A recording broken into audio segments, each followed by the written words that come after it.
Early morning rooster, crow, cow, goats. Soft sunrise spreading across the miniature village, mud houses and narrow paths visible. A newspaper seller slowly rides a tiny bicycle along the dusty lane. The milkman moves from house to house, placing small milk pots near doorsteps. Gentle village activity begins as faint smoke rises from clay chulas. Inside the miniature mud kitchen, the doll wife wakes up and folds her small bedding neatly. She walks toward the courtyard and cleans the floor with a tiny broom, pushing dust aside in slow, rhythmic movements.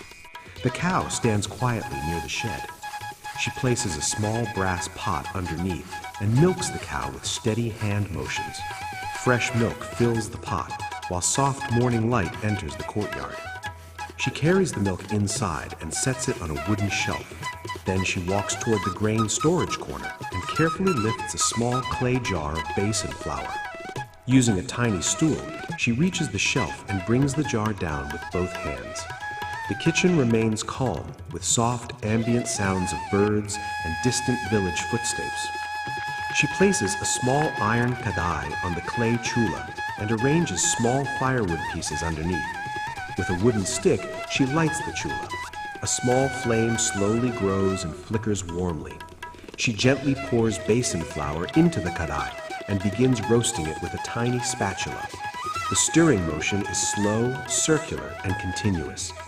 Fine particles of flour shift texture as the heat rises. The roasted basin gradually changes color and releases a soft aroma. Steam lightly rises as she keeps stirring patiently. She then takes a small brass bowl of ghee and pours it into the kadhai. The ghee melts and blends smoothly with the roasted flour. The mixture becomes glossy and thicker with each slow stir. Outside the house, the doll husband walks through the narrow village path and visits a small shop. He purchases sugar and dry fruits in tiny packets and carefully carries them back home.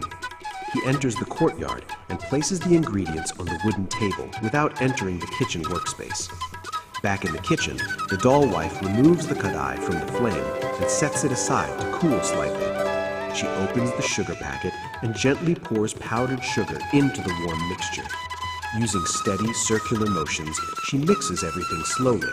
The texture becomes softer and evenly blended. She then chops small almonds and cashews on a tiny wooden board and sprinkles them into the mixture. The dry fruits spread naturally as she folds the mixture with careful hand movements. The mixture thickens and becomes suitable for shaping. After applying a small amount of ghee to her palms, she scoops a portion of the warm mixture and begins rolling it between her hands.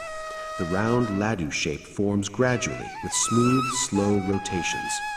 One laddu is placed neatly on a small steel plate. She repeats the process calmly, shaping each laddu one by one and arranging them in a neat circular pattern. The laddus rest on the plate, slightly warm and textured. She adds small pistachio slices on top as garnish. Then she wipes the kitchen surface with a cloth and adjusts the serving area. A small diya is placed beside the plate and lit softly, its flame flickering gently. The doll husband returns from outside tasks and sits on the floor mat near the serving table. The doll wife carefully brings the plate of freshly made Besan Laddus and places it between them. Both miniature dolls sit quietly and eat the laddus slowly. Outside, villagers continue walking along the narrow paths. The newspaper seller passes again in the distance. The cow chews calmly near the shed. The sun rises higher, filling the miniature village with warm daylight as the peaceful cooking routine ends and the village day continues naturally.